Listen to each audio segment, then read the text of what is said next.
उनकी डिप्लोमेसी याद दिलाना चाहता हूं ताकि उनको भी कुछ याद रहे, पता चले। 26/11 जैसे भयंकर हमले के बाद बहुत बड़ा आतंकी हमला था। कांग्रेस का पाकिस्तान से प्रेम नहीं रुका। इतनी बड़ी घटना 26/11 की हुई थी। विदेशी दबाव में हमले के कुछ हफ्तों के भीतर ही कांग्रेस सरकार ने पाकिस्तान से बातचीत शुरू कर दी। आदरणीय अध्यक्ष जी, कांग्रेस सरकार ने 26/11 की इतनी बड़ी घटना के बाद भी एक भी डिप्लोमेट को भारत से बाहर निकालने की हिम्मत नहीं की। छोड़ो इसे, एक वीजा तक कैंसिल नहीं किया, एक वीजा तक कैंसिल नहीं कर पाए थे। देश पर पाकिस्तानी स्पॉन्सर्ड बड़े बड़े हमले होते गए, लेकिन यूपीए सरकार ने पाकिस्तान को मोस्ट फेवर्ड नेशन का दर्जा देकर रखा था। वो कभी वापस नहीं लिया था। एक तरफ देश मुंबई के हमले का ये न्याय मांग रहा था, दूसरी तरफ कांग्रेस पाकिस्तान के साथ व्यापार करने में लगी थी।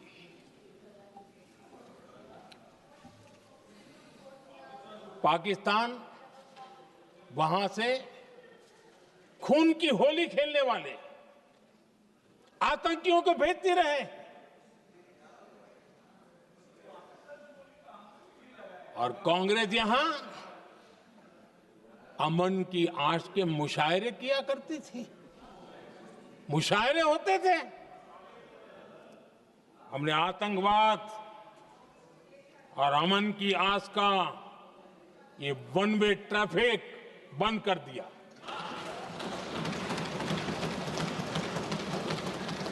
हमने पाकिस्तान का एमएफएन का दर्जा रद्द किया, वीजा बंद किया। हमने अटारी वाघा बॉर्डर को बंद कर दिया। आदरणीय अध्यक्ष जी,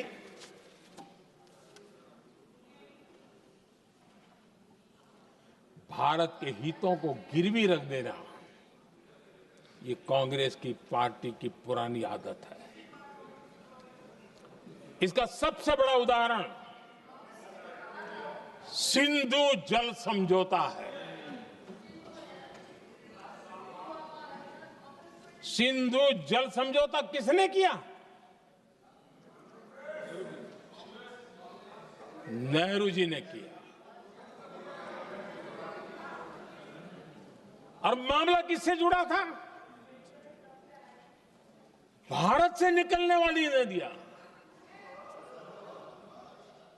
हमारे यहां से निकली हुई नदियां, उसका वो पानी था। और वो नदियां हजारों साल से भारत की सांस्कृतिक विरासत रही है, भारत की चैतन्य शक्ति रही है। भारत को सुजलाम सुफलाम बनाने में उन नदियों का बहुत बड़ा योगदान रहा है। सिंधु नदी जो सदियों से भारत की पहचान हुआ करती थी, उसी से भारत जाना जाता था। लेकिन नेहरू जी और कांग्रेस ने सिंधु और झेलम जैसी नदियों पर विवाद के लिए पंचायत किसको दी? वर्ल्ड बैंक को दी। वर्ल्ड बैंक फैसला करे क्या करना है। नदी हमारी, पानी हमारा।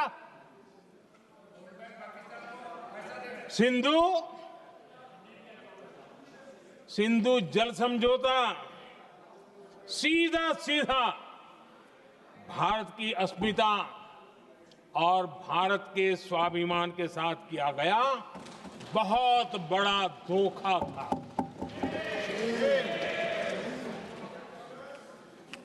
आदरणीय अध्यक्ष जी, आज के देश के युवा ये बात सुनते होंगे तो उनको भी आश्चर्य होगा कि ऐसे लोग थे हमारे देश का काम करते थे।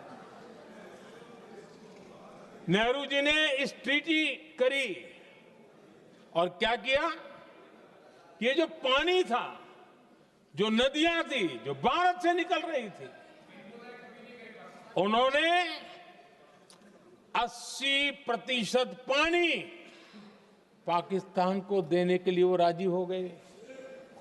और इतना बड़ा हिंदुस्तान, उसको सिर्फ 20% पानी। कोई मुझे समझाए भाई ये कौन सी बुद्धिमानी थी, कौन सा देश हित था, कौन सी डिप्लोमेसी थी, क्या हालत करके बना के रखा था आप लोगों ने। इतनी बड़ी आबादी वाला हमारा देश, हमारे यहां से निकलती हुई ये नदियां, और सिर्फ 20% पानी, और 80% पानी उन्होंने उसको दिया जो देश खुलेआम भारत को अपना दुश्मन करार कर देता रहा है, दुश्मन कहता रहा। और ये पानी पर किसका हक था? हमारे देश के किसानों का, हमारे देश के नागरिकों का, हमारा पंजाब, हमारा जम्मू कश्मीर, देश के एक बहुत बड़े हिस्से को इन्होंने पानी के संकट में धकेल दिया, इस एक कारण से। और राज्यों के भीतर भी पानी को लेकर के आपस में संघर्ष पैदा हुई है, प्रतिस्पर्धा पैदा हुई, और उनका जिस पर हक था उस पर पाकिस्तान मौज करता रहा। और ये दुनिया में अपनी डिप्लोमेसी के पाठ पढ़ाते रहते हैं। आदरणीय अध्यक्ष जी, अगर ये ट्रीटी न होती तो पश्चिमी नदियों पर कई बड़ी परियोजनाएं बनती। पंजाब, हरियाणा, राजस्थान और दिल्ली, वहां के किसानों को भरपूर पानी मिलता, पीने के पानी की कोई समस्या नहीं रहती। औद्योगिक प्रगति के लिए भारत बिजली बना पाता। इतना ही नहीं, नेहरू जी ने इसके उपरांत करोड़ों रुपए भी दिए ताकि पाकिस्तान नहर बना सके।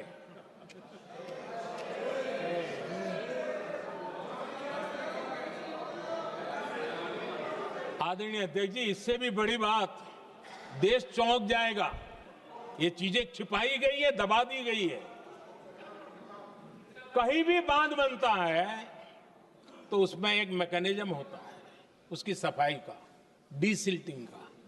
उसमें जो मिट्टी भर जाती है, बाकी घास वगैरह आकर के भर जाता है, तो उसकी कैपेसिटी कम होती है, तो उसकी सफाई के लिए यानी इनबिल्ट व्यवस्था होती है। नेहरू जी ने पाकिस्तान के कहने पर यह शर्त स्वीकार की है कि इन बांध में जो मिट्टी आएगी, कूड़ा कचरा आएगा और बांध भर जाएगा, इसकी सफाई नहीं कर सकते, डीसिल्टिंग नहीं कर सकते हैं।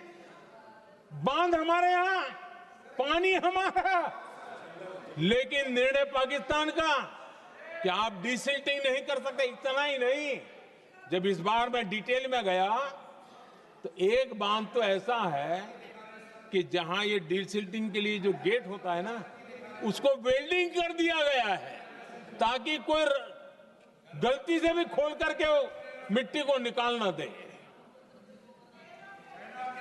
पाकिस्तान ने नेहरू जी से लिखवा लिया था कि भारत बिना पाकिस्तान की मर्जी अपने बांधों में जमा होने वाली मिट्टी साफ नहीं करेगा, डीसिल्टिंग नहीं करेगा।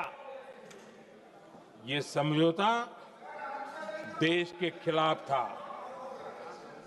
और बाद में नेहरू जी को भी ये गलती माननी पड़ी। इस समझौते में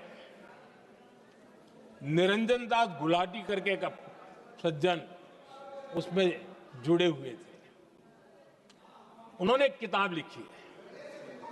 उस किताब में उन्होंने लिखा है कि फरवरी 1961 में नेहरू ने उनसे कहा था, गुलाटी, मुझे उम्मीद थी कि यह समझौता अन्य समस्याओं के समाधान का रास्ता खोलेगा, लेकिन हम वहीं हैं जहां पहले थे।